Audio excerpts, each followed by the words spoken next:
Hi, this is Tutor and this is prepositional phrase 140.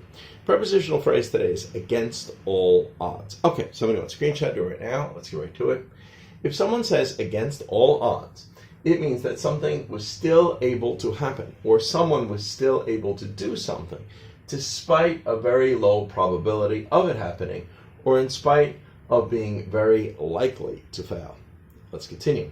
The phrase is directly related to the phrase the odds of something, meaning how likely something is to happen. So something can, the odds could be likely or the odds could be unlikely. It could go both ways. Let's continue. The earliest use of the word odd used in a betting sense dates back to William Shakespeare in his play Henry IV in 1597. However, the term odds with an S did not come about until the early 1900s, and against all odds was a way of emphasizing very low probability of something or being nearly impossible. And they say it was especially used like in gambling or betting on, the outcome of something. Let's continue. All right, we got 4 examples to show just how it's used.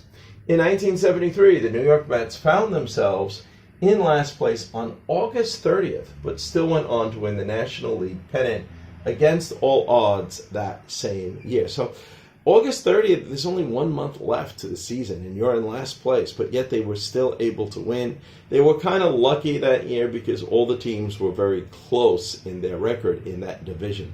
But still, they pulled off nearly a miracle by winning that year. Let's continue.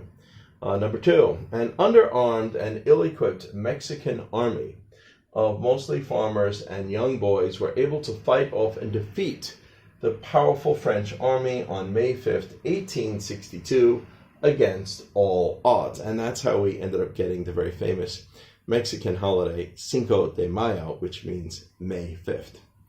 Okay, good. Number 3, the teenage boy from the Bible was able to defeat the giant Goliath against all odds. He was supposed to be like an enormous giant, and David was just a little young boy. All the other soldiers were afraid to fight Goliath. He was the only one to volunteer to do it. That was back in the days where, instead of having a whole war where many people would die, they chose to have their best fighters fight against each other, and whoever won beat the other side.